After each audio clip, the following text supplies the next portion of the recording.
Buongiorno, ben ritrovati, buona vigilia di Natale a tutti. Rieccoci in diretta, prima edizione anche in questo 24 dicembre 2023 per raccontarvi le notizie principali della giornata che arrivano dal Veneto. Abbiamo la cronaca come sempre in primo piano e allora iniziamo con quanto accaduto all'alba di oggi intorno alle 6 nel Trevigiano, a Castello di Godego per l'esattezza, in piazza 11 febbraio, dove i malviventi hanno fatto esplodere con un ordigno rudimentale un sportello bancomat della filiale della Banca Popolare di Verona. Lo sportello bancomat, come detto, è stato fatto esplodere, vedete le immagini, e i malviventi sono poi fuggiti con un bottino ancora da quantificare. Sul posto gli artificieri dei carabinieri e personale dei vigili del fuoco per la bonifica e la messa in sicurezza del luogo. Ora sono in corso le indagini da parte dei carabinieri per identificare i responsabili. Risveglio dunque scioccante per i residenti della zona. E adesso torniamo al delitto di Vanessa. Dopo l'autopsia si attende la data dei funerali. Spegneremo le luci di Natale la sera prima dell'addio, annuncia il sindaco di Castelfranco Stefano Marcon, ma sarà lutto in tutti i comuni della Castellana. Abbiamo deciso di spegnere le luminarie natalizie il giorno prima dei funerali perché pensiamo sia un segnale forte e concreto, deciso, che induca alla riflessione tutti coloro che vedranno una Castelfranco in vesti meste, partecipative al dolore delle due famiglie colpite da questa tragedia. Si spegneranno le luci di Natale a Castelfranco il giorno prima dei funerali di Vanessa Ballan, la 26enne uccisa nella sua abitazione di Spineda martedì scorso, una mattanza per la quale è in carcere a Santabona con l'accusa di omicidio aggravato il 41enne kosovaro Bujar Fandaj, residente a San Vito di Altivole. Le esequie dovrebbero tenersi subito dopo Natale in Duomo. Vanessa infatti era originaria di Castelfranco e qui aveva vissuto fino a qualche anno fa, prima di trasferirsi con il compagno Nicola e il loro figlioletto di 4 anni a Riese Pio X, in quella villetta diventata teatro dell'orrore. A Castelfranco risiedono le famiglie di origine e nel giorno dell'ultimo saluto, annuncia Marcon, sarà l'intero territorio castellano a fermarsi. Sarà così e lo faremo in accordo anche con i sindaci della Castellana, con i quali ci siamo già confrontati per essere vicini anche al comune di Riese Pio X, al comune di Castelfranco. Un femminicidio che sconvolge per ferocia e modalità quello di Vanessa e che il GIP, nel convalidare il fermo di Bujar, ha ritenuto pianificato. A parlare ci sono i frame dell'irruzione del killer nella casa della donna, sul retro il borsone con dentro i coltelli e il martello, e ancora i tanti messaggi che il kosovaro mandava alla 26enne, una tempesta di ossessione, possesso e gelosia: ti rovino la vita, mi dispiace per tuo figlio, vammi a fare denuncia, e ancora ti prego torniamo come prima. L'autopsia sul corpo di Vanessa ha confermato la mattanza, mentre si attende il test del DNA sul feto che aveva in grembo, un delitto atroce, da cui la scelta di un'intera comunità. Quello di non addobbare a festa Castelfranco Veneto il giorno prima dei funerali ci sembra un segnale di partecipazione concreta e attiva da parte nostra. Il questore di Padova, Marco Dorisio, ha emesso 5 provvedimenti di ammonimento, un avviso orale, un allontanamento con foglio di via obbligatorio in seguito alle indagini della divisione anticrimine della polizia per atti persecutori nei confronti di donne. L'ammonimento per atti persecutori è stato emesso nei confronti di un giovane dell'Interland cittadino, il quale, non rassegnato per il rifiuto di una ragazza ad avere una relazione sentimentale con lui, si è presentato più volte davanti alla sua abitazione, alcune volte fingendosi un'altra persona e creandole pertanto un forte stato di disagio e apprensione. Un altro provvedimento è stato invece preso nei confronti di una donna e del suo compagno per maltrattamenti alla figlia, che era contraria alla relazione tra i due, soprattutto per i comportamenti violenti dell'uomo. Sono invece stati emessi 2 DASPO Willy con divieto di accesso ai pubblici esercizi. Fuoriuscita di strada autonoma questa notte verso le 5 in viale Felicent a Treviso, una 500 con alla guida un 21enne, al suo fianco una ragazza di 18 anni per cause in corso di accertamento è uscita di strada e ha preso fuoco. I due giovani feriti in modo non grave sono stati soccorsi e trasportati in ospedale. Fiamme domate dai vigili del fuoco, sul posto anche i carabinieri di Treviso per ricostruire l'esatta dinamica del sinistro. E adesso il murales apparso nel quartiere dell'Arcella a Padova, lo vedete come riporta l'agenzia ANSA, protagonisti Chiara Ferragni e il marito Fedez, Ferragni che tiene in mano un pandoro, e questo appunto nella vicenda che la vede coinvolta sulla questa azione di beneficenza che l'ha fatta finire nelle polemiche. Attenzione pickpocket, sapete che questa è la frase tipica che viene urlata a Venezia per mettere in allerta i turisti sul rischio borseggiatori. Ebbene, questa è il murales apparso appunto a Padova. E adesso parliamo di furti perché è una vera e propria escalation quella a cui stiamo assistendo. Furti nelle abitazioni, ma furti, rapine, atti di vandalismo anche nei locali. Parliamo di questo e saluto, lo ringrazio, Cristian Demma, presidente dell'associazione Furti in Corso. Ben ritrovato, buona vigilia di Natale anche a lei, grazie per essere con noi. Anche a voi e a tutti, grazie. Buona giornata. E tra pochissimo avremo anche Alessia Brescia, presidente di Ristoratori Veneto, per fare un focus proprio sulla situazione di emergenza che stanno vivendo i ristoratori e i locali in generale. Allora, Demma, lei lo aveva in qualche modo, aveva messo un po' tutti in allerta con un post sulla pagina Facebook di Furti in Corso datato 24 novembre più o meno, nel quale diceva: spero di sbagliarmi, ma potrebbe accadere, e sta accadendo. Noi stessi nei nostri telegiornali ne parliamo quasi quotidianamente di furti in casa. Gli ultimi in ordine di tempo apparsi proprio sulla vostra pagina Facebook: a Breda di Piave, in un caso una scala messa in un fossato per attraversare un canale, in un altro caso ieri insomma alle 18, quindi non notte fonda, addirittura rubati calzini, capi d'abbigliamento. Insomma, non si fermano davanti a nessuno e a niente i ladri. No, in realtà no, infatti il 24 novembre mi ricordo, perché avevo ricevuto tanti di quei messaggi dicendo: ma come fai a pensare a dirlo, crei allarmismo eccetera, e in realtà come sempre no, purtroppo a me dà fastidio tantissimo aver ragione su questi casi, ma c'erano delle situazioni che potevano dar da intendere questo.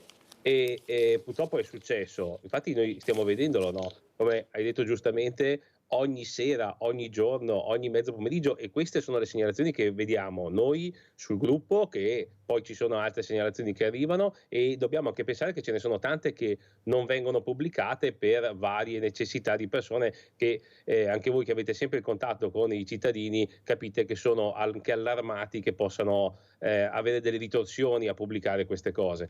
Quindi fantasie incredibili, perché sembrava all'arrembaggio, no?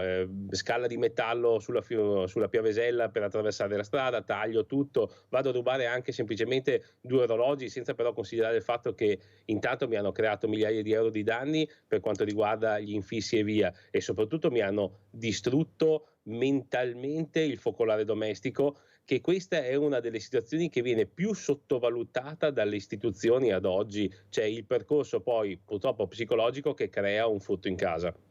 Saluto, grazie Alessia Brescia, presidente Ristoratori Veneto Oreca, ben ritrovata, grazie, buona vigilia anche a lei. Adesso arrivo subito da lei, Alessia. Cristian, tra l'altro spesso a sparire sono oggetti che magari non hanno un grande valore economico, ma hanno un grande valore affettivo, e così se ne va un pezzo della propria vita che sparisce per sempre. Ma assolutamente, quando noi facciamo le serate o la gente poi io la sento al telefono, la più grande disperazione che poi fa crescere la rabbia sempre di più è proprio quel perdere gli ultimi oggetti ricordo, che non sono neanche magari, come dicevi giustamente, di valore, ma che per noi è un valore affettivo incredibile. Una banalissima croce di guerra del nonno, una catenina regalata in nascita dalla nonna che non c'è più, quelle alla fine di valore, chissà che, possiamo anche tecnicamente ricomprarcele, però l'affetto è sparito e quindi sale la rabbia, sale io riprendo un post di ieri, se l'avete visto, c'è un ragazzo che dice: la sensazione di insicurezza e di impotenza è devastante. Questo è il riassunto di quello che la gente in questo momento pensa, perché 5, 10, 15 furti a sera, per me siamo arrivati a un punto che è inconcepibile solo pensarlo.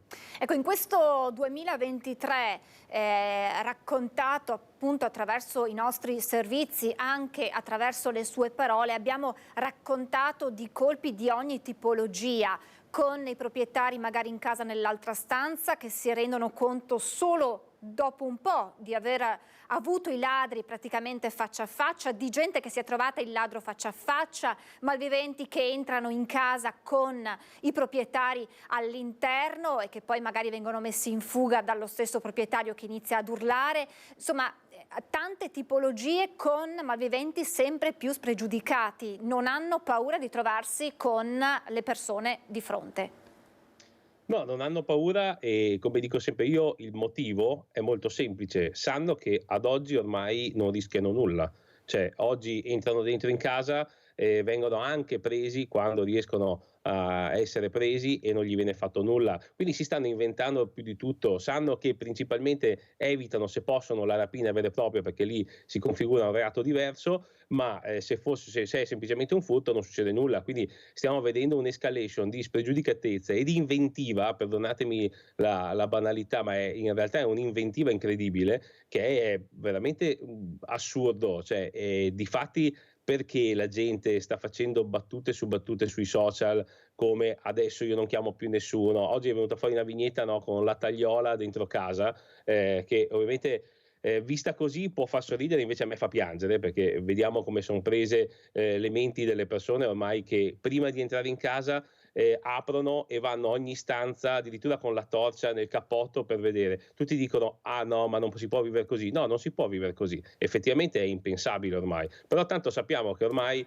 non posso più lasciare nulla di aperto. Se anche tengo l'allarme acceso, rischio comunque che mi facciano fuori anche l'allarme. Cioè c'è se finché qualcuno non metterà delle leggi di base importanti, ci sarà sempre di più questo allarme sociale di furti, truffe e quant'altro. Alessia Brescia, questo il focus per quanto riguarda le abitazioni, le case private, non cambia se si parla di locali, perché c'è una vera e propria emergenza, preoccupazione che arriva alla vostra associazione di ristoratori sempre più disperati, addirittura costretti magari a dormire all'interno del proprio locale o ad anticipare la chiusura. Esatto, buongiorno a tutti, sono d'accordo, grazie per l'invito ovviamente, sono d'accordo con Christian Dema, il presidente, che ha elencato praticamente tutto quello che è un copia e incolla anche per le attività commerciali, ed è purtroppo, come ha ribadito lui, un'emergenza, un tema che purtroppo non viene assolutamente ascoltato, viene messo in secondo piano. Invece questo è un tema molto importante. Noi abbiamo dei nostri associati, dei ristoratori, dei colleghi che sì, è vero, tante volte dormono addirittura nei locali per paura che entrino i ladri. Perché? Perché hanno subito rapine, perché hanno subito minacce, e abbiamo degli esempi sinceramente assurdi, brutti, e di addirittura persone che minacciano con i coltelli, ma davanti tranquillamente anche a altri clienti, quindi non in solitaria, e addirittura vengono ovviamente poi denunciati, ma il problema è che non si risolve nulla. Cioè, una volta che si fa la denuncia, carabinieri, polizia e quant'altro fanno il terzo grado al ristoratore, per poi praticamente non risolvere nulla. E questi delinquenti sono impuniti. Cioè, loro perché si sentono forti? Perché sono impuniti, non gli fanno assolutamente niente. Oltrepiù, se vengono presi, fanno dai 2 ai 6 mesi di carcere, e quando escono è peggio. È peggio perché il ristoratore, l'esercente, insomma, ha paura poi di ritorsioni.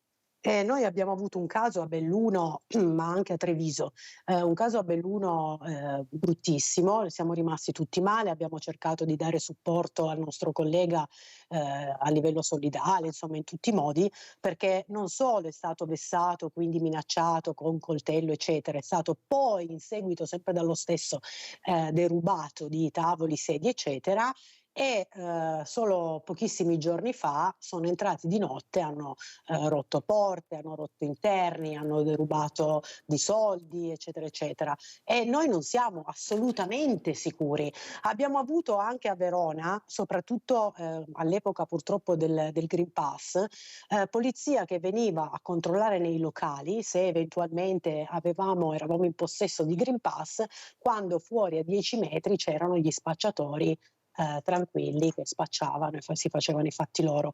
Ma perché? Perché è più facile, nel senso è più facile entrare da noi piuttosto che fermare chi di dovere. Ma anche lì non li biasimo neanche, perché se si difendono oltretutto vengono condannati loro o noi se ci difendiamo da soli, e quindi siamo arrivati a questo punto ed è una cosa da denunciare.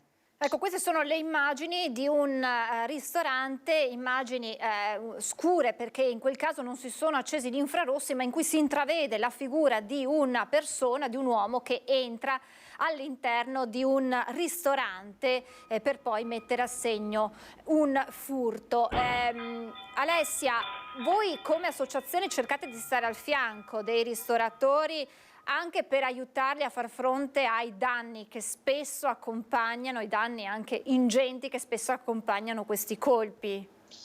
Allora sì, certo, noi nel nostro piccolo cerchiamo di aiutare, cerchiamo insomma di aiutare e se si può si fa. Certo che stiamo attraversando tutti, e non solo noi ristoratori, dipendenti e famiglie comprese, un periodo sicuramente non facile, e quindi insomma cerchiamo di fare il nostro meglio.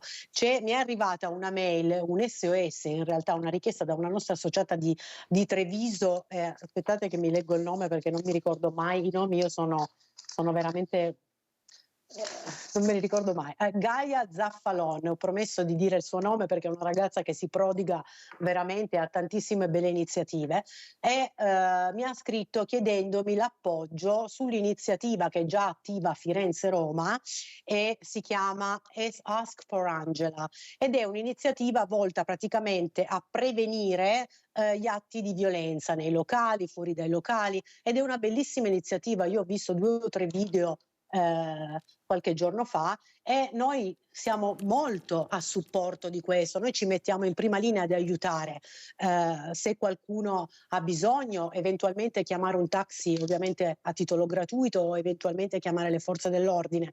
Il problema però è dopo, cioè che cosa succede dopo. Tantissime volte si è visto purtroppo dai fatti di cronaca accaduti in questi mesi, in queste settimane, ultimi giorni addirittura, che se si denuncia, la denuncia viene sottovalutata, addirittura tante volte viene ignorata, mentre invece è dalla denuncia che bisognerebbe partire e fare, perché in Italia le leggi esistono, il problema è che non vengono applicate. Ecco, diciamo, le forze dell'ordine fanno il possibile, questo l'abbiamo detto spesso anche con Cristian Demma, sappiamo le varie problematiche che riguardano le forze dell'ordine a partire dalla carenza, quindi fanno il possibile. Poi è la fase successiva, Cristian, quella quello che diceva Alessia, la certezza della pena, cioè ci sono le leggi, applichiamole e che ci sia la sicurezza che venga poi rispettata, quella che è la sentenza anche che viene poi inflitta a chi si rende responsabile di determinati reati. Sì, secondo me ci sono le leggi, ma anche se secondo me vanno un attimo risistemate per i tempi odierni e per i reati che vengono ad oggi sempre più a configurarsi, quindi vanno un po' riviste perché stiamo parlando di leggi veramente un po' troppo vecchiotte. Poi ovvio che non vengono applicate perché c'è problema di spazio nelle carceri, c'è problema di questo, c'è problema che i palazzi di giustizia sono oberati di lavoro, però posso dire tante scuse anche in realtà, no? Perché noi vediamo i poveri ragazzi che sono in 4, che devono coprire un territorio infinito, che si fanno in 4 e a quel punto anche loro possono fare solo quello che possono. Poi in realtà per 1000 scusette non andiamo a chiudere il cerchio e quindi ci ritroviamo noi poi alla fine, poveri cittadini, faccia a faccia con la persona che ci è appena entrata in casa, che dopo un'ora è già del vicino. Quindi credo che possiamo anche usare, e mi prendo la responsabilità di quello che dico, che il sistema sta, se non già, su certi versi ha fallito. Quindi purtroppo sta un po' collassando, perché quando c'è troppa rabbia, c'è troppa tristezza, c'è l'insicurezza che devo dormire in negozio, in ristorante, a casa non dormo più perché sento un rumore, non mi trovo più sicuro e quindi qualcosa non funziona. Quindi io mi chiedo come fanno anche altre persone che potrebbero cambiare qualcosa a dormire serenamente, sapendo che c'è una cittadinanza intera disperata sotto le feste, soprattutto, che non può godersi neanche un minuto di serenità. Questo bisogna riflettere, se effettivamente chi di dovere sta facendo realmente qualcosa o semplicemente sta dando il termine stagionalità ai furti, aspettando che poi passino un paio di mesi, tutto si è risolto, tarallucci e vino ed è finita lì. Alessia, tornando a questa iniziativa che parte che appunto interessa già altre città italiane, ma che adesso cerca di arrivare anche in Veneto attraverso una ristoratrice trevigiana. Quindi per chi si sente in pericolo o all'interno di un locale o anche per strada può entrare, rivolgersi al personale che sarà quindi informato e usando questo codice segreto, questa parola d'ordine, chiamiamola così, chiedere aiuto ed essere in qualche modo protetto. È così? Esatto, esatto. Chiedere ask for Angela oppure dov'è Angela, insomma questa è la frase, per essere aiutata, perché magari è seguita o magari è importunata nel locale stesso, insomma. E quindi noi mettiamo a disposizione il nostro staff per appunto o chiamare un taxi o chiamare le forze dell'ordine. Però giustamente, anche come diceva Christian, io sono proprio in linea con lui, non siamo aiutati, le pattuglie sono pochissime, a volte è capitato a noi di chiamare delle pattuglie perché magari c'erano delle risse eccetera, addirittura arrivavano dopo un'ora, cioè un'ora la frittata è fatta e noi purtroppo non abbiamo mezzi, perché se interveniamo, se ci difendiamo, ovviamente lo facciamo, non è che stiamo a guardare, però rischiamo veramente delle denunce, rischiamo anche di dover pagare i danni ai ladri o a chi che sia. Poi un'altra cosa che arriva in realtà dalla Toscana, questa denuncia però è in tutta Italia è così purtroppo. C'è tantissima gente, soprattutto negli ultimi periodi, sempre secondo me perché si sentono intoccabili, che entrano nei locali, mangiano, si alzano, vanno via e non pagano e poi valli a recuperare. Anche qui c'è un sistema di denunce che non funziona e giustamente Cristian ha detto è fallita questa cosa ed è vero, cioè siamo noi che ci dobbiamo aiutare tra di noi, sono i cittadini che si stanno aiutando, gli esercenti piuttosto che i ristoratori. Ci aiutiamo a guardarci tra di noi perché non c'è sicurezza, soprattutto per le strade. Ecco, Christian, il rischio che lei spesso ha paventato è che si arrivi a cercare di farsi giustizia da soli, di autodifendersi, però poi con i rischi che menzionava Alessia stessa. Questo è il timore che lei ha sempre in qualche modo messo sul tavolo quando si parla di furti, insomma qualsiasi atto che va a toccare la proprietà privata. Sì, come non mai, anche questo abbiamo cominciato a fare anche le serate, no, nei comuni e la risposta dei cittadini è quella di dire io a questo punto faccio per conto mio, non chiamo più nessuno, mi arrangio e sistemo le cose, no? Cosa che io ho sempre detto, mi raccomando, non fate giustizia da solo, chiamate. Poi la risposta mi dicono sì, ma io chiamo? Non c'è, come diceva giustamente prima, non c'è la macchina, mi arriva fra un'ora e io ho i ladri in casa. Quindi cosa faccio? Gli offro il caffè? E io faccio la battuta che non sia acido, che non gli fa mal di stomaco, perché siamo arrivati appunto a quel punto lì, è che la rabbia sta crescendo. Io ho paura veramente che siamo arrivati alla fine di questa rabbia, nel senso io ho paura che nel 2024 cominceremo a vedere persone che reagiscono e purtroppo vediamo persone che reagiscono e che sanno che andranno. Io gli dico sempre, se tu reagisci ti rovini tu la famiglia, perché loro non rischiano niente, tu devi risarcire, guardate 460.000 euro alla famiglia di delinquenti, non puoi neanche alzare le mani, non puoi neanche, è successo ieri l'altro, ha sparato in aria, io capisco l'agitazione, avrà sbagliato, ha fatto tutto quello che vuole, ma la denuncia se l'è presa lui. Quindi di fondo cosa possiamo fare? Ok, aiutiamoci tra di noi, ma noi abbiamo delle le armi spuntate, e lì famoso discorso che dicevo, codice procedura penale 383, iniziamo anche noi a mettere un po' in croce il sistema dicendo sono qui, li ho posti in arresto in base al 383 e via. Cioè cominciamo veramente a provocare e a dar fastidio anche noi, chissà che il sistema capisca che il cittadino è stanco. Che Alessia, che cosa lei ha detto? Siamo costretti tra di noi a guardarci a vicenda, tra virgolette a proteggerci. Cosa fanno i vostri associati? Quali sono insomma le voci che raccogliete dai territori per tutelarsi? Abbiamo detto anticipare le chiusure, addirittura dormire all'interno del locale, ma così non è più vita in qualche modo. Sì, ci sono tantissimi ristoranti che chiudono prima e non sono mai soli nel chiudere, cioè c'è sempre almeno 2-3 persone, perché così praticamente si guardano l'uno con l'altro. Noi, soprattutto nei centri storici dove è più facile perché i locali sono limitrofi, cerchiamo di dare un'occhiata, nel senso che se chiudo dopo magari il mio collega controllo che diciamo sia tutto a posto, che non ci siano persone strane in giro, perché cioè, in qualche modo ci dobbiamo difendere, però non è facile, non è assolutamente facile, anzi crea oltre tutto quello che stiamo vivendo, perché insomma non voglio entrare in altri temi purtroppo, però c'è anche lo sconforto di non essere tutelati da nessuno, quindi io non parlo solo dei comuni, io parlo che il governo dovrebbe prendere seri provvedimenti, perché le attività commerciali non possono essere obbligate a chiudere prima, perché magari c'è lo spacciatore con 4-5 che va e fa quello che vuole e noi dobbiamo subire le conseguenze, ubriachi per esempio. A Torino adesso, dopo se avrò tempo, passerò da una nostra associata che è stata minacciata con un coltello lungo 30 centimetri in pieno giorno e nessuno è intervenuto. Mi ha mandato la mail dove ha fatto la denuncia spiegando i fatti, ma non è successo assolutamente niente. Sono andati al locale, oltretutto un ristorante storico,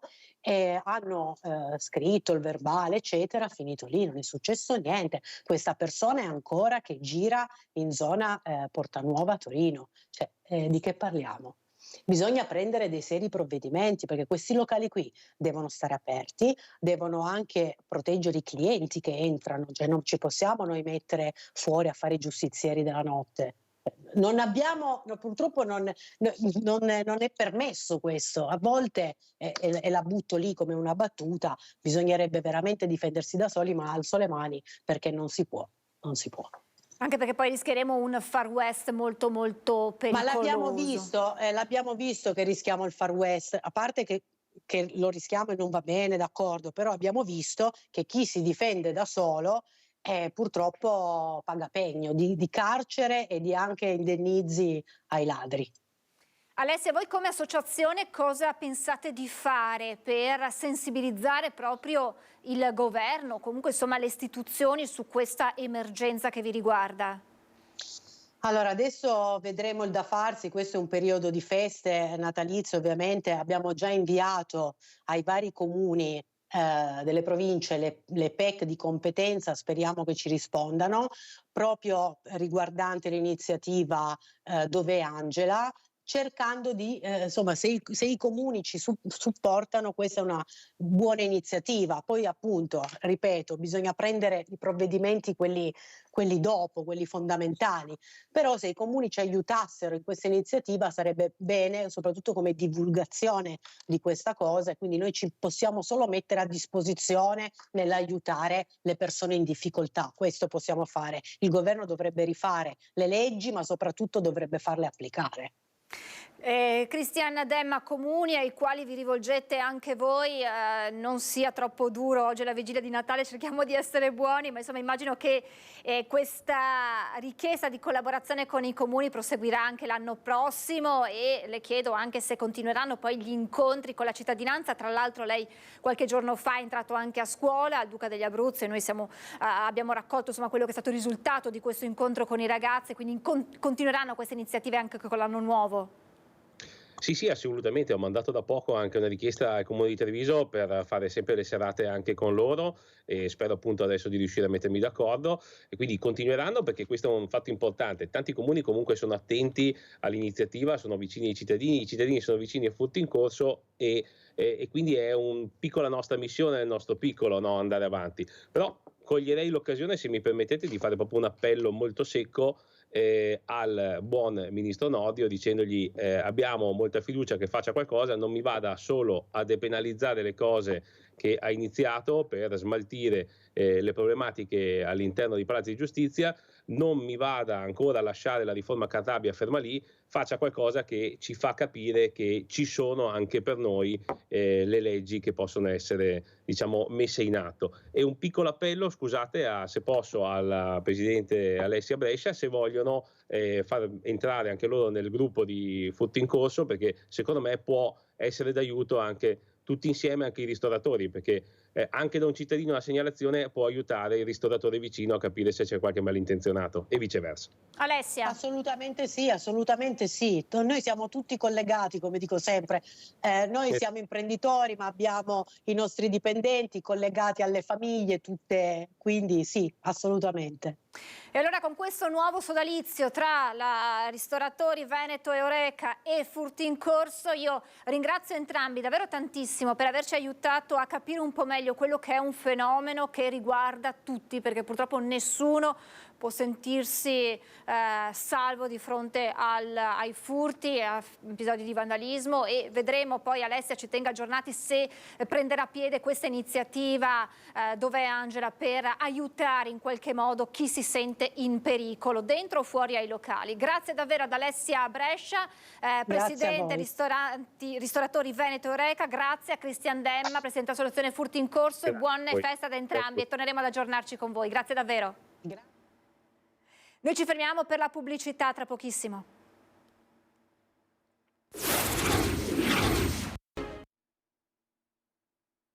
Rieccoci in diretta, 2 aggiornamenti di cronaca. Il primo lo leggiamo dalla pagina Facebook del sindacato di polizia penitenziaria USP Triveneto. Si parla di un'aggressione al carcere di Venezia della Giudecca.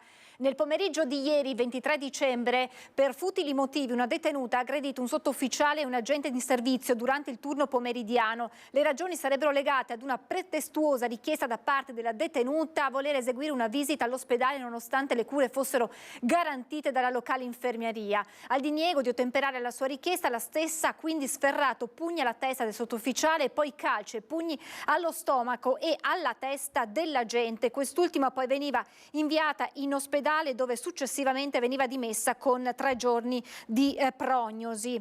La segreteria interregionale rivolge un plauso alle colleghe intervenute e un augurio di pronta guarigione al personale di polizia penitenziaria coinvolto nell'aggressione. Noi di USP Polizia Penitenziaria chiediamo allo Stato di dichiarare lo stato di emergenza degli istituti penitenziari italiani.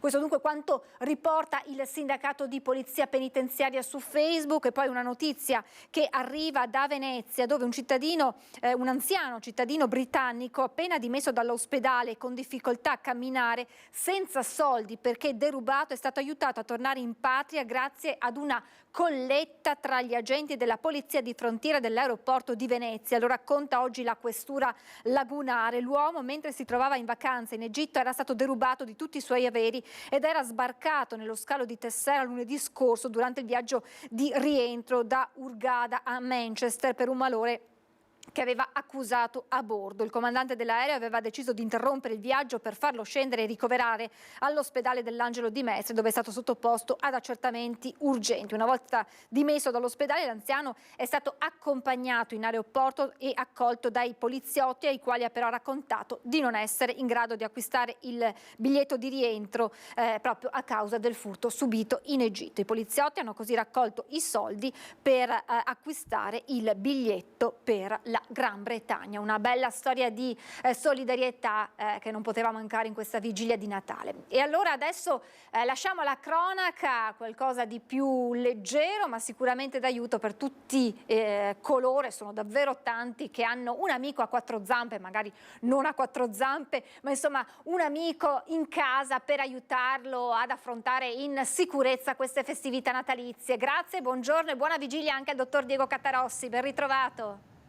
Buona vigilia Francesca e buone feste a tutti gli ascoltatori. Allora, dottor Catarossi, iniziamo subito a capire quali sono i rischi che troviamo nelle nostre abitazioni quando allestiamo le decorazioni natalizie, i rischi ai quali potrebbero incorrere i nostri amici animali.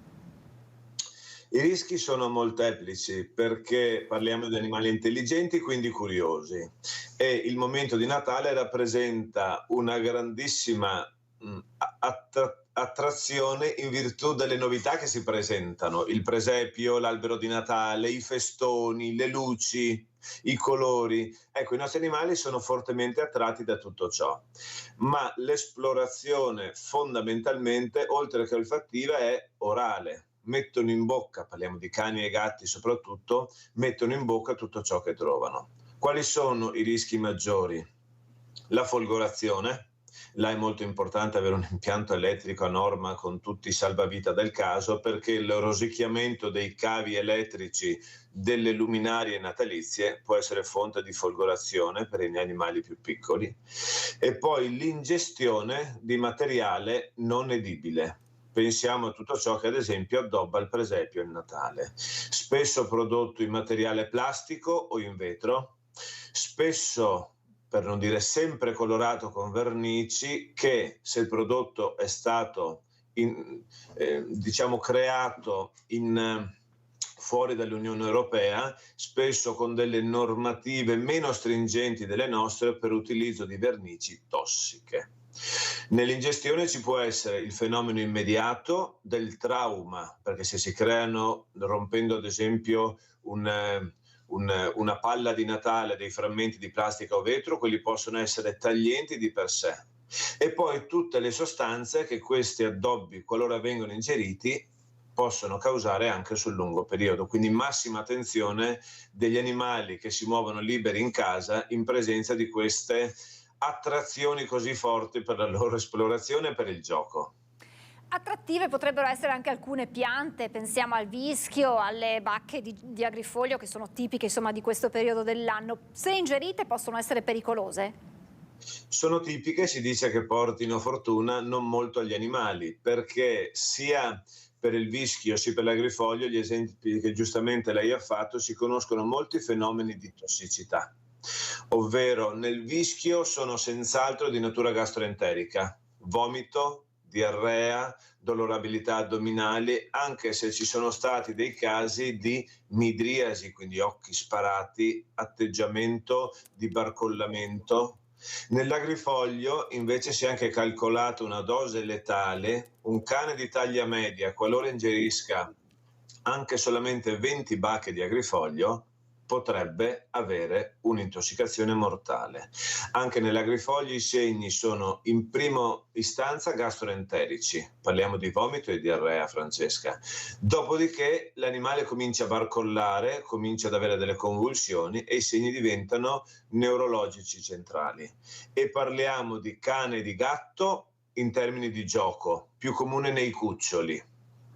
Ma nelle nostre famiglie sempre più spesso abbiamo ad esempio il coniglio nano da compagnia, la cavia, il cincillà.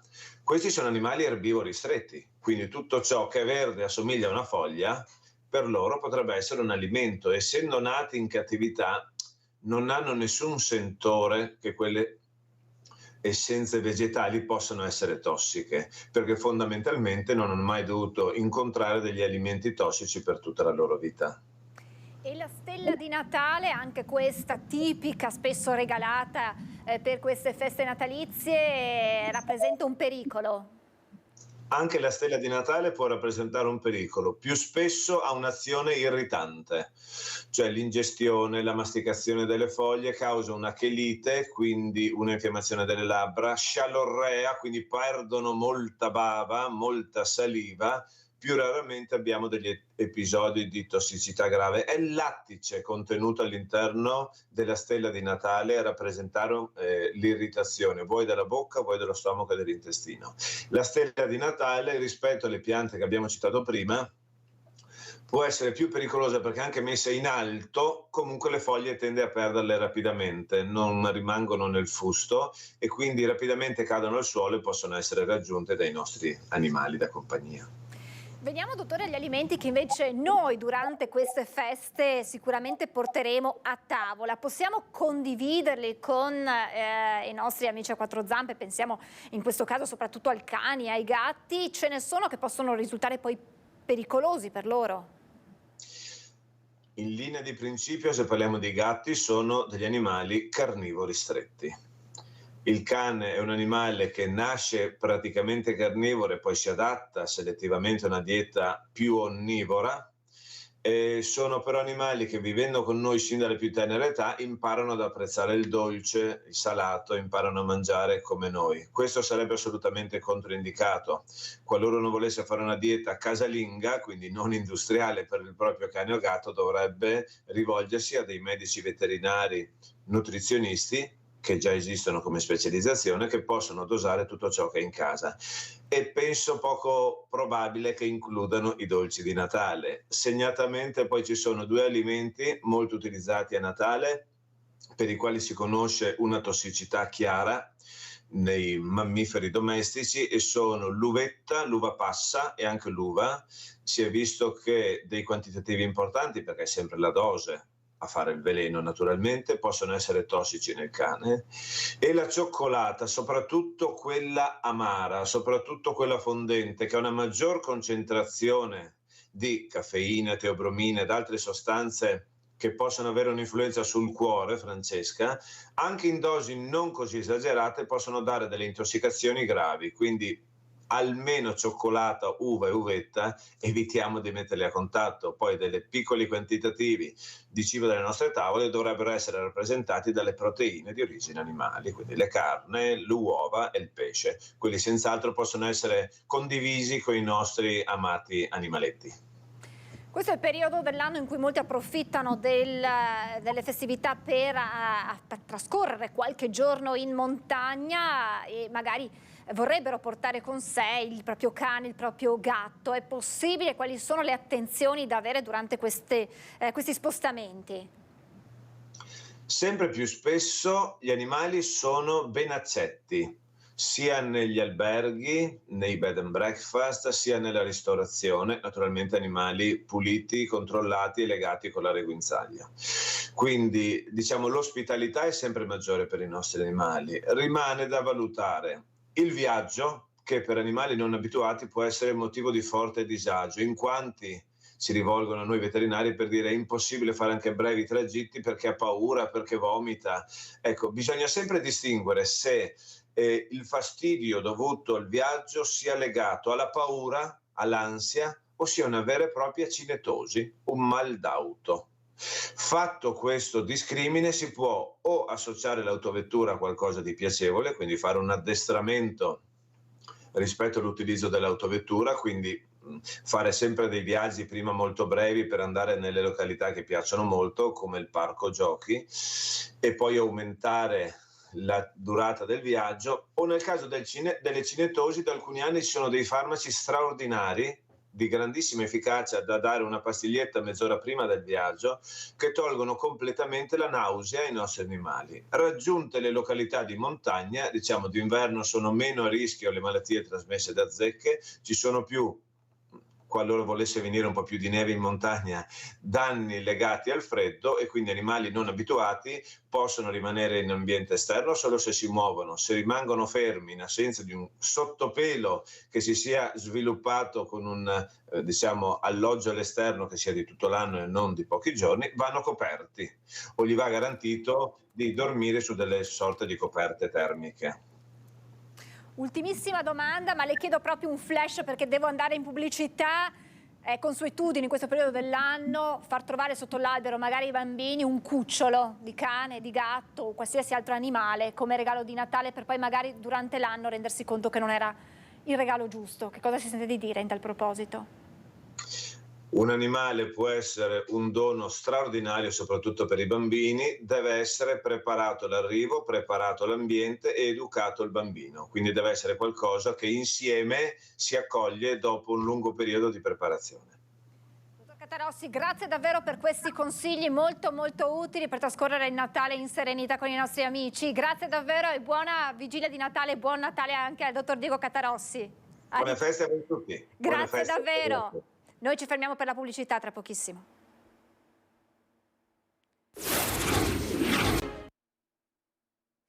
Rieccoci in diretta in questa vigilia di Natale. Adesso ci colleghiamo con il nostro Lucio Zanato dalla chiesa di Santa Maria del Rovere.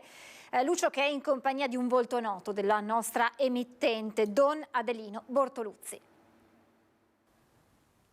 Buona domenica e buona vigilia di Natale a tutti. Mi trovo in un luogo familiare per i telespettatori di Antenna 3. Ci troviamo all'interno della chiesa di Santa Maria del Rovere e su quest'altare ogni sabato e ogni domenica Don Adelino Bortoluzzi ci fa riflettere sul Vangelo. Don Adelino, intanto buona vigilia di Natale anche a lei. Grazie. Siamo qui perché vogliamo presentare questo suo libro, questo Caro Gesù, che è legato proprio alle sue riflessioni. Però prima di affrontare questo libro e vederlo insieme e spiegarlo ai nostri telespettatori, senta, viviamo un momento che ci porta alla festa della luce, della nascita, della rinascita. Eppure veniamo da una settimana dove c'è un buio veramente intenso, legato ai femminicidi, legato alle violenze. E allora partiamo da questa riflessione. Era così anche ai tempi di San Francesco che ha inventato il presepio. E San Francesco era stato, dopo la quarta crociata, non solo da Innocento III, ma dopo che era stato da Salandino, è andato a Greccio per poter annunciare la speranza a quei poveri che erano i più disgraziati della terra, 3 anni prima di morire. Non ha messo Gesù nella grotta, ha messo della paglia e ha messo accanto un asino e un bue. L'asino rappresentava il popolo musulmano e i pagani, mentre il bue rappresentava i cristiani e gli ebrei. La speranza era quel Gesù che nasce nel segno dell'Eucaristia, perché diceva: oggi per voi Gesù è nato in questo pane. E lui continua con una emozione fortissima a dire: Greccio è la vostra Betlemme. Io penso che le nostre chiese oggi devono diventare la nostra Betlemme, perché Gesù, nel segno del pane, viene anche oggi in tutte le chiese a darci speranza, consolazione e portare pace. Però questa violenza sembra inarrestabile, questa violenza sembra aver preso tutto e tutti e sembra nasca da una mancanza di valori. E allora questi valori da dove ritrovarli?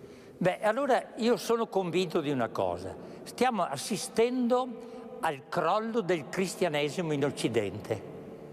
È paradossale che mentre da noi sta crollando, sta rinascendo in popoli dell'Oriente, dell'Asia, dell'India, della Corea, della Cina anche, soprattutto in alcune parti.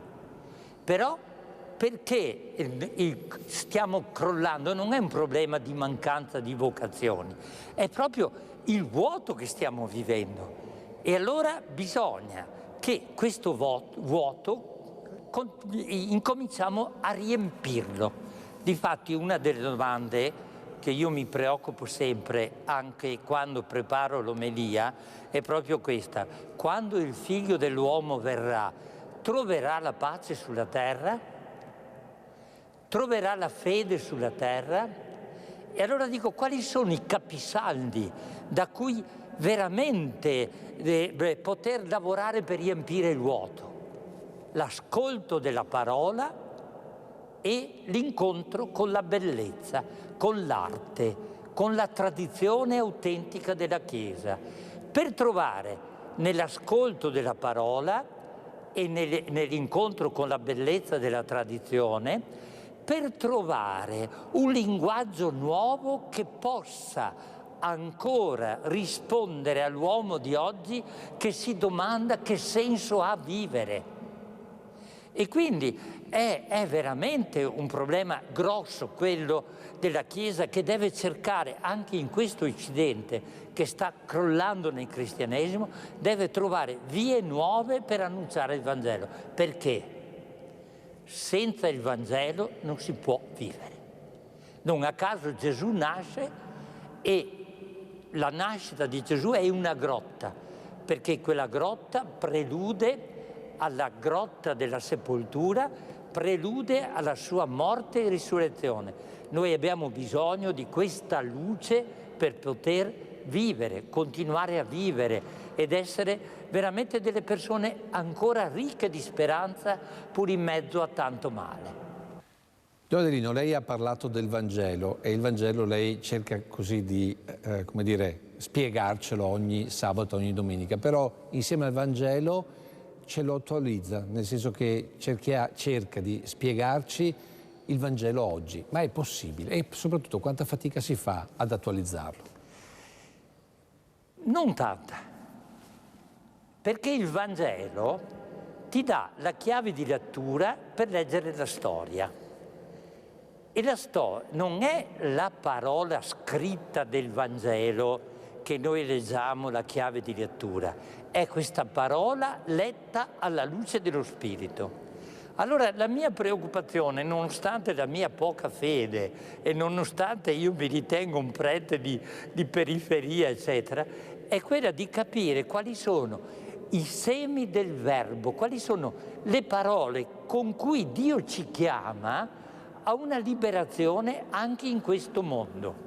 E allora dentro ogni fatto della storia, anche il più terribile, anche quello in cui Gesù continua ad essere ucciso e in cui ci sono degli innocenti che vengono crocifissi e trucidati, anche in quelle situazioni lì c'è una speranza. Gesù continua ancora anche oggi a dire attraverso tante persone: Dio mio, perché mi hai abbandonato? Però Gesù nella croce ha detto sempre: Signore, io so il perché, mi fido di te, mi abbandono a te e cerco di vivere come tu vuoi che io viva. Anche se Gesù ha sperimentato, come sperimentiamo noi tante volte, il silenzio di Dio suo papà. Non a caso, prima della croce, Gesù ha sudato sangue nell'orto degli ulivi e chiede: Padre, se è possibile, allontana da me questo calice. E io tante volte gli dico al Signore: Signore, allontana queste disgrazie dalla nostra realtà. Perché non si fermano le armi? Perché continuiamo a vedere innocenti trucidati? E qua ci troviamo tutti di fronte a un silenzio abissale di Dio. Dio non ci risponde ai nostri perché, come non ha risposto a Gesù. E Gesù in quel momento lì dice: Padre, mi fido di te, mi abbandono a te, perché so che quello che tu desideri da me è l'offerta della mia vita. Non so se voi ci avete mai pensato che questo Re del cielo, dell'universo, non nasce a Gerusalemme, nasce in una grotta, nasce veramente nel posto più sperduto dell'universo. Povero tra poveri. Ma non solo, ma emarginato anche tra i poveri, perché non c'era, dice il Vangelo, posto per loro in quell'alloggio che accoglieva tutti quelli che andavano a farsi registrare, perché era un problema anche a quei tempi di tasse sotto l'imperatore Cesare Augusto. Allora, addentriamoci invece in questo libro di più, perché poi, al termine di ogni riflessione, c'è una sorta di sunto, che è un sunto dedicato ai più piccoli, per spiegare anche ai più piccoli appunto la riflessione del Vangelo. Da dove è nata questa idea? Allora, l'idea intanto mi è nata da qualche bambino che mi ha detto: la messa è lunga e noi ci annoiamo a venire a messa. Non potete fare delle preghiere corte sul Vangelo della domenica? Che tra l'altro è proprio all'inizio del libro. È all'inizio del libro. Però c'è anche un problema grossissimo che io mi sono posto. questi bambini, dopo la prima comunione, non li vedi più in chiesa. Dopo la cresima non li vedi più. Raramente qualcuno ritorna in chiesa per il matrimonio. Raramente. E allora io mi sono domandato, se noi non diamo ai bambini una dimensione spirituale, noi li priviamo di un cibo di cui hanno assoluto bisogno per vivere. Quel cibo che ha generato una generazione di credenti, che ha generato una generazione anche di politici, diciamo, di persone serissime che hanno pensato al bene comune e si sono date da fare perché questa nostra Italia risorgesse dalla guerra. Però, se noi andiamo a vedere la storia, in tutte quelle persone che hanno costruito la nostra Costituzione e tante opere grandi nella storia, c'è una famiglia che li ha generati alla dimensione spirituale della fede, al tu di Dio. E allora, se tu togli a un bambino questa dimensione, cosa ne sarà di questi bambini? Lo vediamo negli adolescenti, che non hanno, cioè le regole morali non vengono dalla polizia che tu mandi per le strade, ma le regole morali vengono da una interiorità che tu hai fatto tua. Da una crescita interiore. Da una crescita interiore, però questa crescita bisogna farla fin da bambini. Ecco, quindi è un mattone dopo mattone, ma questi mattoni, io leggo, sono mattoni molto semplici, c'è un linguaggio semplice. Allora, qui vi devo dire anche la verità, mi sono fatto aiutare da un collaboratore che trovate, Guido Tallone, che trovate, perché lui è sposato e ha famiglia. Beh, certo.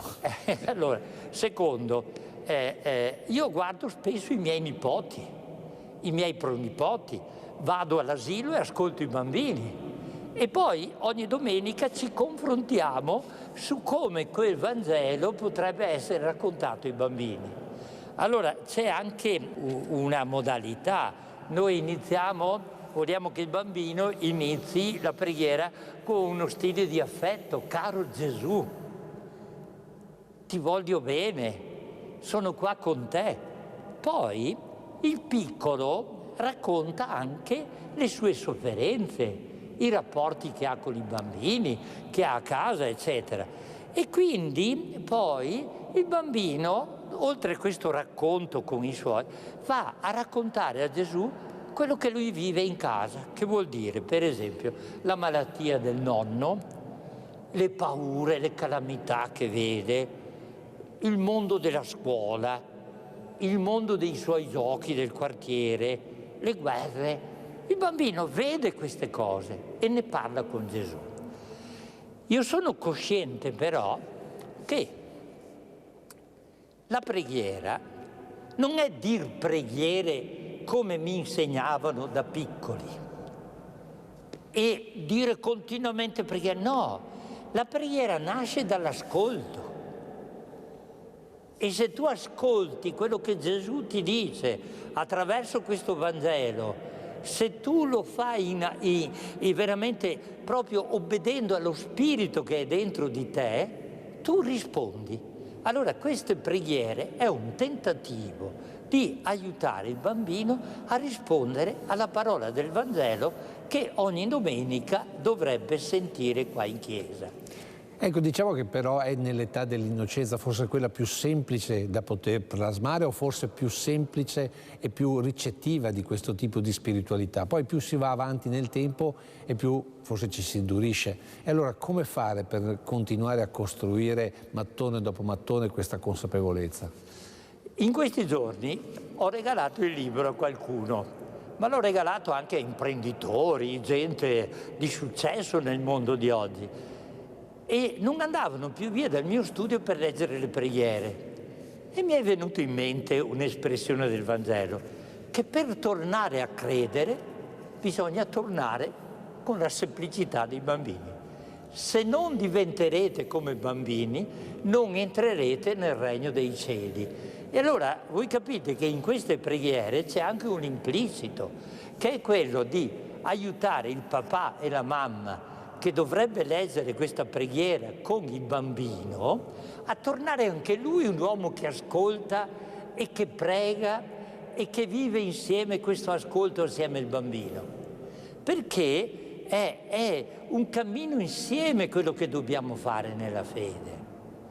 Esatto, ma io quello che volevo capire, questo libro quindi non è tanto dedicato ai bambini, è dedicato alle famiglie, ai papà e alle mamme che leggono insieme ai bambini ciò che è una riflessione però spiegata ai più piccoli e per i più piccoli?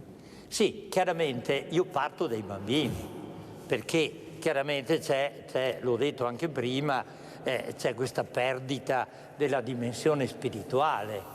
Guardate che i bambini che vengono a catechismo non sanno neanche più farsi il segno della croce. È paradossale quello che sto dicendo, ma ai bambini del catechismo, nelle prime lezioni, insegno e dico: guarda, questa è la tua chiesa dove si celebra l'Eucaristia.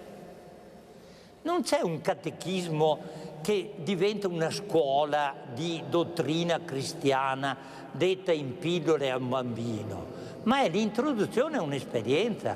E allora l'esperienza dove la fai? C'è una comunità che ogni domenica prega e celebra l'Eucaristia. Allora tu piano piano, entrando in questa dinamica, vieni anche in qualche modo, nascono dentro di te delle intuizioni.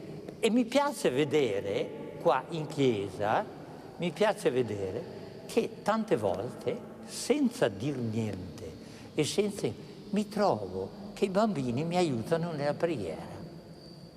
Sapete perché? Tante volte li vedo inginocchiarsi, li vedo tenere le mani giunte, li vedo pregare veramente con gioia il Padre Nostro. E allora veramente mi chiedo, ma se noi non diamo loro questo cibo spirituale, cosa ne va della loro vita? Senta, però in questo libro, affiancata a ogni singola, diciamo, preghiera per i bambini, c'è comunque un riferimento al Vangelo, cioè proprio legato al Vangelo della domenica. Al Vangelo della domenica. È il Vangelo che viene letto in tutte le domeniche dell'anno. Tanto è vero che queste preghiere sono quelle che io nelle omelie di 3 anni fa ho fatto quando predicavo il Vangelo di Marco e alla fine lo sintetizzavo. E grazie a Antena 3 mi ha detto: ma perché non pubblichi queste preghiere, perché le lasci lì? E allora mi hanno dato l'ispirazione e ho fatto questo lavoro grazie anche ad alcune persone che, convinti dell'idea, mi hanno sponsorizzato il libro. Ma, giusto per capire, se uno volesse questo libro dove lo può trovare? Qua in chiesa, il giorno della vigilia e il giorno di Natale. È un libro però dove accanto al Vangelo, accanto alla, diciamo così, alla preghiera per i bambini, ci sono anche tante immagini sacre, molto belle, della nostra cultura, della nostra pittura. Ne vediamo una qui dietro l'altare. Perché questa scelta di abbinare queste immagini? Allora, vuol dire entrare nella tradizione della fede. Noi parliamo oggi del Natale perché ci è giunto attraverso chi ci ha raccontato del Natale. Allora non avevano la stampa, non avevano internet, televisione, avevano la grande pittura. Secondo, la grande pittura è un incontro con la bellezza. Gli autori di questi testi sono persone che hanno pregato quel Vangelo, che hanno riflettuto su quel Vangelo. E se noi aiutiamo il bambino a capire queste pitture, troviamo che è un bagno nella tradizione che oggi a loro nessuno lo propone più. Perché sono queste immagini che noi vediamo della pubblicità. Ma la grande tradizione della fede noi dobbiamo presentarla ai bambini, che poi sono di una bellezza splendida. Ecco, io volevo tornare proprio a questa comunicazione, la comunicazione della fede fatta con queste immagini, fatta con questo libro, fatta con la semplicità delle preghiere che lei ha preparato per i bambini. Però è una comunicazione così diversa e forse per alcuni così fuori dagli schemi rispetto a quella che è la comunicazione di oggi, fatta di tablet, di internet, di immediatezza, di social, di insulti. E allora come portare questa comunicazione su quel binario che è più ampio, è molto più intenso, ma nello stesso tempo molto più pericoloso, soprattutto per i bambini? Allora, io penso, dico un paradosso, se un papà e una mamma vuole bene sul serio al suo bambino, questo bene diventa già una comunicazione della fede. L'amore è il primo annuncio che facciamo della fede e il bambino non lo sa dire, lo sente. E se tu hai un cuore di affetto, di bontà, di tenerezza, ma anche direi di rigore verso tuo figlio, questo passa attraverso la lettura del Vangelo, passa attraverso la spiegazione dell'immagine. Però se mi permette, viene a volte travolto dalle mille comunicazioni del telefonino, perché al bambino si dà il telefonino in tenera età perché così siamo un po' più liberi, e allora, soprattutto i social media, cioè la modernità non rischia di travolgere completamente questa bontà, questa comunicazione tra genitore e figlio. La comunicazione di oggi non deve portare via la vera comunicazione, che è quella del cuore. E come si fa? Che è quella del cuore, che è quella dell'amore. E questo domanda anche ascesi, cioè? Domanda anche impegno. Ascesi cosa vuol dire per chi? Vuol dire che io non posso far finta di niente, vivere immersi in questo vuoto e ricordarmi di Gesù, della preghiera quando vado a fare qualche analisi in ospedale. No, devo veramente capire l'importanza che ha l'essere uomini e donne di relazione con un cuore grande. Questa è la modernità di chi ama e serve.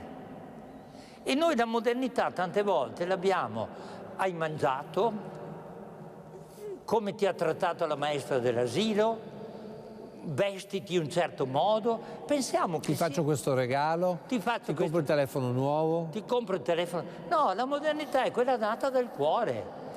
E cioè qual è la comunicazione che diamo a questi genitori che ci stanno ascoltando oggi? Come ci si deve comportare di fronte a un bambino che torna a casa da scuola e dice: sai, il mio compagno, siccome ha preso un bel voto, la mamma gli ha regalato il telefonino nuovo? Allora vi dico come farei io che non ho figli. Però ho una bella esperienza. Ne ho tanti, come farei io che non ho figli? Allora, gli direi, intanto lo ascolto e cerco di capire qual è veramente, cosa ha recepito veramente dentro di lui. Poi trovo il momento opportuno in cui dialogo con mio figlio e gli dico: senti, questo bambino ha ricevuto il telefono, eccetera, però guarda quante cose abbiamo qui in famiglia. E gli farei anche un elenco dei gesti di amore con cui io l'ho circondato. Allora, preferisci la cosa, il cellulare, all'amore mio di papà e di mamma, all'amore di papà e di mamma. E io sono convinto che un bambino questo lo capisce. Perché è ancora all'età dell'innocenza? Ma non solo, ma io sono anche convinto, passiamo anche agli adolescenti. Gli adolescenti di oggi hanno delle domande di senso altissime.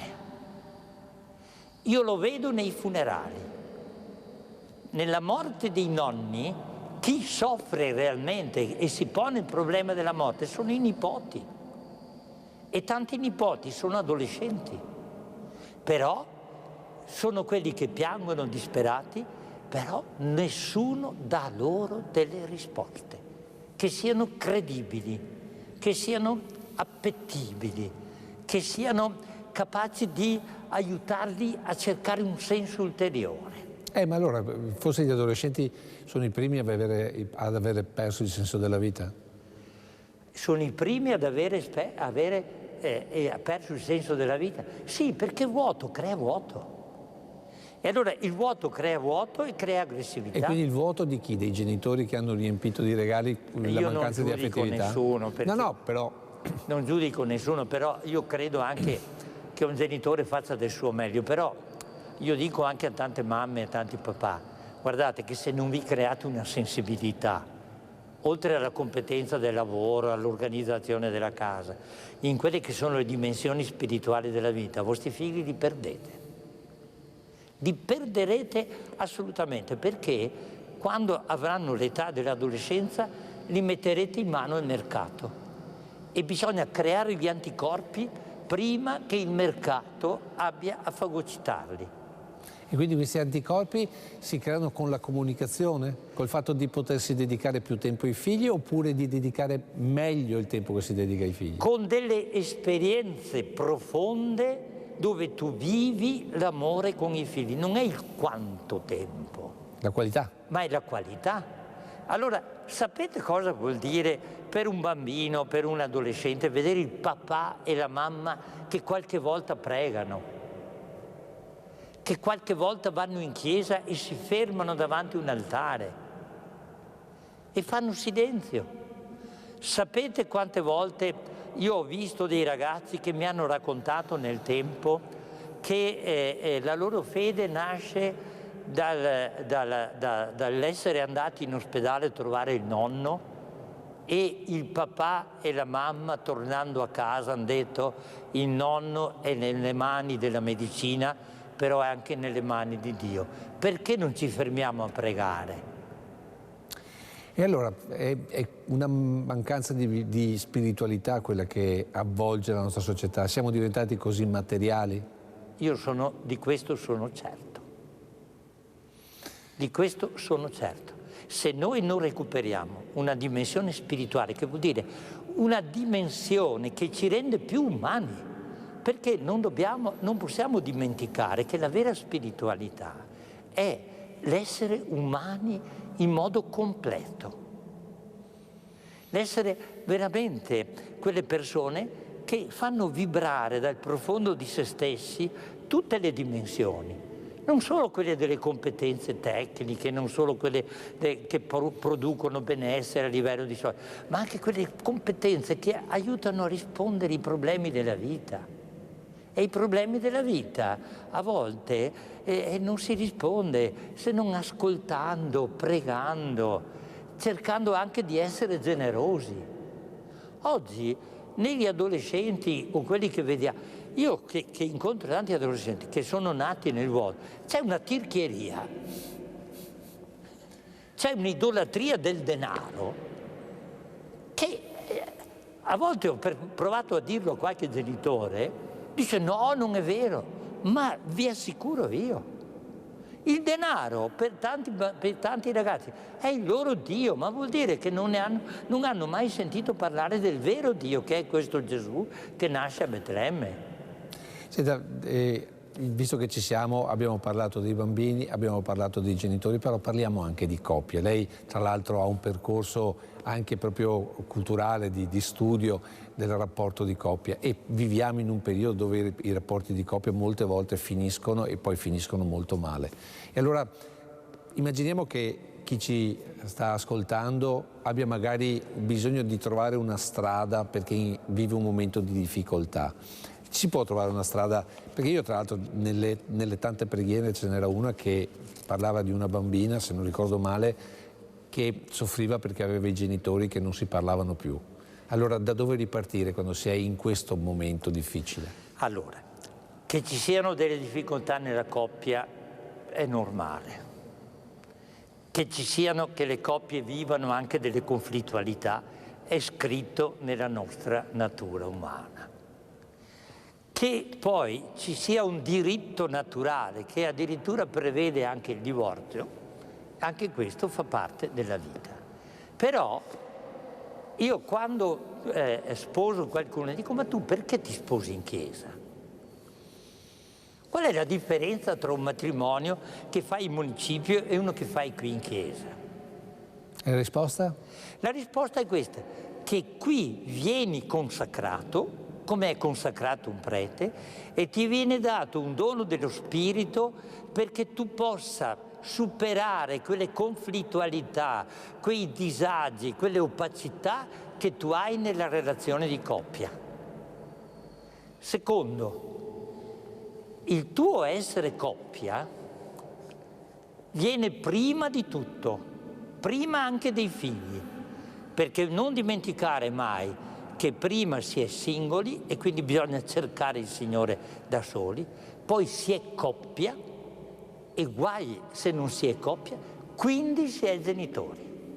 E allora tante volte si è genitori non vivendo più la coppia. Non a caso abbiamo casi di matrimoni che si separano dopo 25 anni, perché sono stati insieme per i figli, ma loro come coppia non sono mai cresciuti. Quindi la crescita della coppia, anche a livello di dimensione spirituale, diventa fondamentale per, direi, il benessere della coppia, per la piacevolezza di essere insieme, ma anche questa bellezza dell'essere coppia diventa significativa anche per i figli. Però quando si affrontano le difficoltà, qual è il primo strumento per cercare di superarle o quantomeno di affrontarle in maniera positiva? Perché molte volte le difficoltà arrivano e poi ci si chiude. Allora, innanzitutto non è quella di andare dall'avvocato il giorno dopo, come fanno tanti. E difatti io ho qualche amico avvocato e mi dice: ma non, Gadelino, ma perché? Perché non riesci a interrompere, a far sì che non vengano dall'avvocato? Di fronte a qualunque problema della vita bisogna far silenzio, bisogna tacere, domandarsi quali sono le mie responsabilità, trovare qualche aiuto, e ce ne sono, che non vuol dire solo l'aiuto del psicologo, del psicoterapeuta, ma qualche aiuto anche che ti rimetta in un cammino più profondo, un cammino anche più umano, rieducare la coppia dopo che tu hai chiarito il problema. E se tu piano piano ti rieduchi, allora piano piano vedi che anche quelle conflittualità che ti separavano si sciolgono. Certamente ci sono anche delle situazioni dove, ma qua lo prevede anche la Chiesa, dove qualche coppia prevede che il matrimonio sia nullo. Qua anche il Papa adesso ha veramente anche con il diritto canonico ha un po' allargato l'orizzonte e ci sono delle situazioni dove quel matrimonio era nullo, non c'era niente da fare, però sono rari.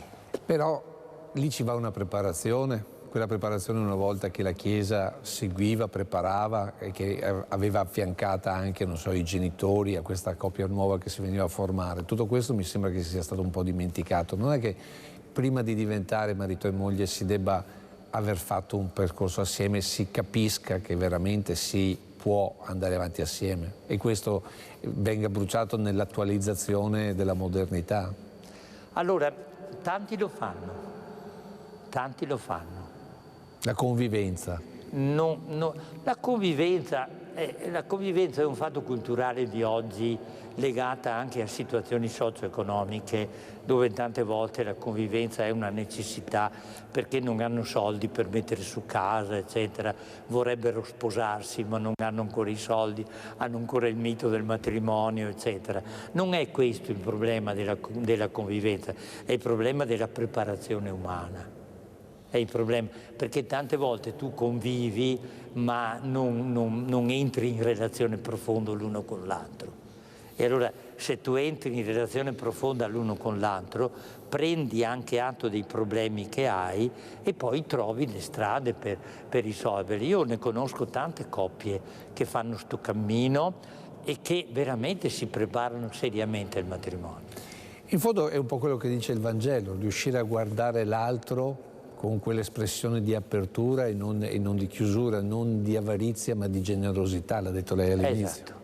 Esatto. È da qui quindi che si deve ripartire anche in termini di coppia nel rileggere il Vangelo?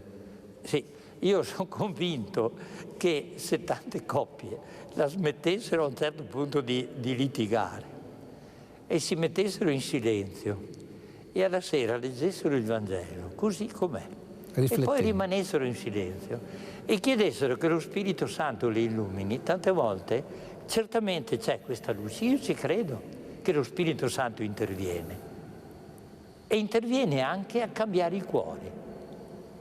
E se magari in mezzo ci fosse un bambino, una bambina, un figlio, una figlia che poi invece gli legge le preghiere che lei ha scritto, potrebbe esserci anche una strada ancora più veloce? Il bambino, secondo me, è una grande ricchezza per i genitori perché aiuta a ritrovare la semplicità. E a volte noi siamo anche complicati perché ragioniamo in base ai paradigmi mentali e siamo farneticanti e quindi perdiamo il senso della realtà. Il bambino invece è un grande aiuto a mettersi, ad assumere anche dentro la nostra vita relazionale il principio della realtà. E allora torniamo a questo libro, anzi concludiamo perché il nostro tempo è ormai concluso, e torniamo con la lettura del Caro Gesù dedicato proprio al giorno di Natale, cioè a domani. Caro Gesù, oggi mi è crollato il mondo addosso, i pastori erano per me i personaggi più belli da mettere nel presepe. Al catechismo però ci hanno detto che i pastori erano considerati soprattutto dagli uomini religiosi come persone cattive, lontane da Dio, disoneste e con vite così disordinate e sregolate che non potevano neanche andare nei posti sacri.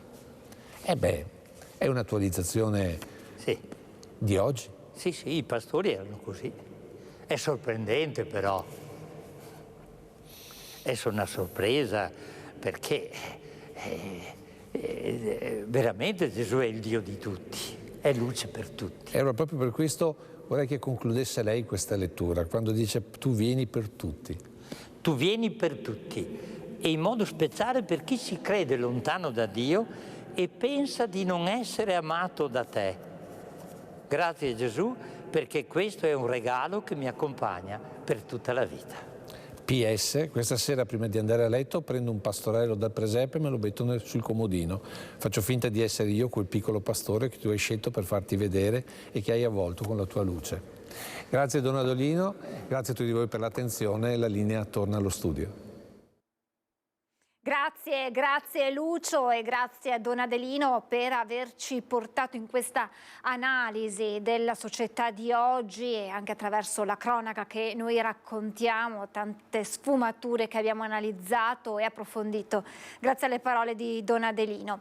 E adesso parliamo di questi ultimi giorni prima della fine dell'anno. Per molti è tempo di regali e molti regali saranno destinati, saranno acquistati grazie alla 13ª insieme ai regali anche ai prodotti culinari che finiranno sulle nostre tavole per queste festività. Vie del centro affollate, sotto il salone le botteghe straripano di gente, corsa all'ultimo regalo tra le strade padovane per queste ultime ore che precedono il Natale. Tanti i padovani che, approfittando della 13ª, si sono attardati nelle spese. Per regali per loro mi sa che è già andata, per cui sì, regali per i bambini è arrivata, come tutto finisce per i bambini questo Natale mi sa. Abbiamo un po' di spesucce in casa, quindi vedremo. Quindi diciamo per tamponare le spese? Assolutamente. Bella domanda, è arrivata, sta arrivando e in parte logicamente si userà per fare i regali di Natale, ma il resto di parte la mettiamo via per pagare mutui, prestiti, cose del genere. Proprio una famiglia normale. Regali utili, cibo della tradizione a tavola. Le previsioni di spesa per questo Natale sono buone. Sì, credo in parte è già uscita, però con moderazione. Poi sono regali utili che quindi magari qualcuno acquisterebbe comunque, quindi è solo fare un favore a qualcuno e comprarlo prima. Ma noi facciamo regali e magari non so, si esce a cena qualche volta, cose di questo genere insomma. Le bollette no, è stato un fine anno un po' spendioso dal punto di vista economico, penso li metteremo i risparmi. Risparmi utilizzati per le bollette, per il mutuo e per i regali. Siamo in chiusura, vi ricordo questa sera a partire del 9:30 edizione serale dei nostri telegiornali. Adesso vi lascio le previsioni del tempo e poi al film Il Vecchio e il Mare. Grazie per averci seguito e ancora una buona vigilia a tutti.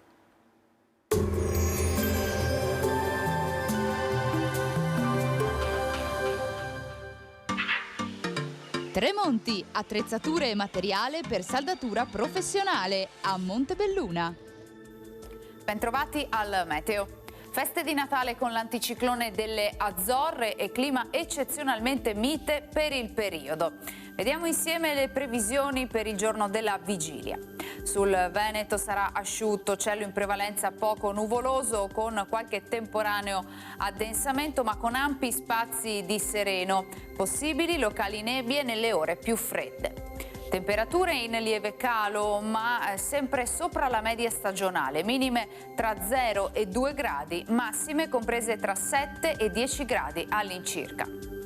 Ci spostiamo ora sul Friuli Venezia Giulia, anche in questo caso tanto sole, qualche addensamento sulla costa ma cielo in genere velato, il vento sarà moderato ad alta quota.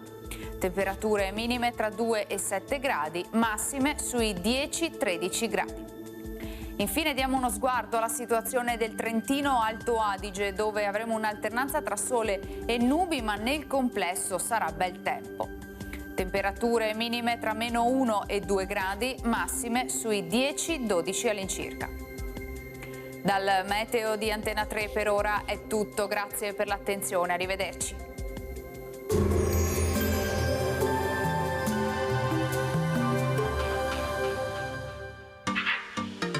Tremonti, attrezzature e materiale per saldatura professionale a Montebelluna.